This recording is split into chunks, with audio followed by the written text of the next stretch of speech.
If you want to make your beach landscapes look like they came straight out of a Nat Geo magazine, then here's 3 easy tips to always make your photos look amazing. So let's jump right in.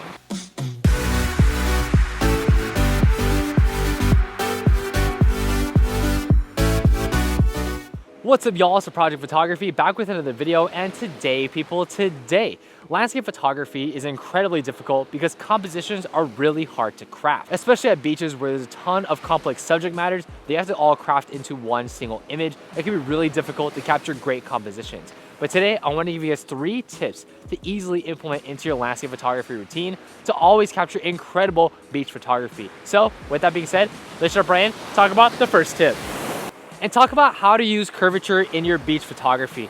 Because when you're by a beach, you're mainly gonna be shooting a lot of cliff sides, as that'll be your primary subject matter.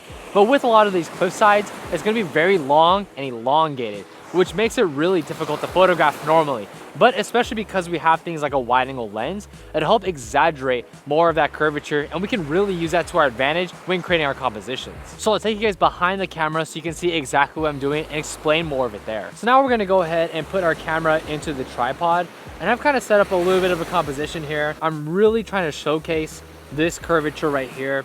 When it comes to this is the main subject matter, but then I also want to showcase this water moving in. And that also adds a nice sense of curvature and a nice sense of contrast, especially to this portion of the frame. So by using this cliffside here, using the water coming from the bottom right-hand corner of the frame all the way to the top, helps lead the viewer's eyes from the bottom to the top of the frame. I really want to use a horizontal orientation, as I feel like a lot of the curvature elements kind of go right to left or left to right. So therefore, horizontal really makes sense. And I'm going to go ahead and put on a 6-stop ND filter. I don't want to put on a 3-stop just because I just want to see how it looks, to be honest with you. So we're going to go ahead and throw on a 6-stop here.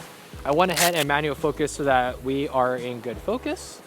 Go ahead and screw that on, and then we're going to go ahead and capture a nice long exposure. I don't know how long this will be. Maybe it'll be around, I don't know, 10 seconds, give or take. 1.3 second exposure.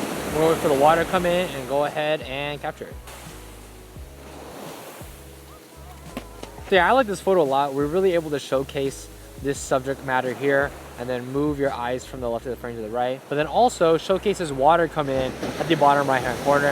I think it just makes for a really nice composition overall. Of course, utilizing curvature is a great way to build your composition around your subject matter. But if you feel like your beach landscapes are boring and bare, then water will be your best friend. Because by using water, we can add in another complex dynamic element into the frame. Water normally adds a ton of movement, especially with those longer exposures or those shorter exposures. But I made an entire video up in this right-hand corner talking about short exposures versus long exposures and how you can utilize it. So go ahead and check that out if you're interested in that in particular. And water can normally take up a massive part of your frame and is great for framing your subject matter as a whole. But today I want to show you guys one technique that I really love to use, and that's a short exposure. So now we're going to go ahead and capture a short exposure. Now what I'm really focusing on here is making sure to time up the water coming in with my shutter. And I'm going to be shooting around a 1 second exposure, give or take. I'll be putting on a 3-stop filter at some point. But what this allows us to do is really create a nice dynamic movement in the frame, and water allows us to do that. As you can see here, we have a lot of dead space here, and I'm really going to be focusing on making sure that the timing is good with the water. So as the water is coming in, that's when I'm going to go ahead and press the shutter button, and if we do that, we should get a pretty nice composition overall. So let's wait for the water to come in, and as it's coming in, let's go ahead and capture the image. I capture a few just to make sure I grab it, but we end up with this composition, and I think it does a really good job, as we can see that water moving in, and it's nice and fast, and it adds a lot of movement to the frame in a composition that would otherwise be boring. And with the water in the foreground, it really helps move your eyes up from the bottom of the frame all the way to the top where the main subject matter is. This technique was a huge game changer for me when I first learned it, but height matters. No, seriously, it really does, especially when it comes to your landscape compositions when you're at the beach. Because when we're shooting these beach photography images, we're a lot closer to our subject matter. So by having a difference in height, it will change the way the composition will look. If your camera is a lot lower to the ground, this is going to exaggerate a lot of your foreground elements, like for example, the water or rocks or whatever else you're shooting. But if you have your camera a lot higher off the ground, it's going to create a lot more separation, but also allow you to showcase a little bit more depth in the image. And whether this is good or bad for your landscape photography is something that you have to decide, but I'm not always using just one height. I'm always varying it up So let's go right behind the camera and I'll show you guys exactly how that affects your images. And as we can see, our camera is very low to the ground. We're gonna be doing a very similar exposure to our last one, but as we can see, relative to the beach itself, tripod very low to the ground. This is especially nice for when you're shooting those shorter exposures, as you're able to exaggerate those elements a lot better and really showcase the movement in the water. We're gonna be shooting a little bit longer of an exposure, or a little bit shorter exposure, I suppose. So go ahead and get our focus. I already have the filter on there. Actually, we're gonna go ahead and move our tripod just so we're able to get the water coming in. I moved it back initially because the water was coming in pretty high, but yeah, it's pretty low now.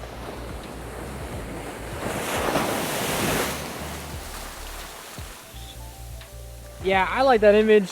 Camera is very wet, but that is exactly what I wanted to happen.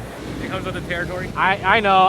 That's honestly for me. That's what it is. It's okay. Now we're just gonna go ahead and raise the tripod, and we're gonna get pretty much the exact same composition, just a lot higher.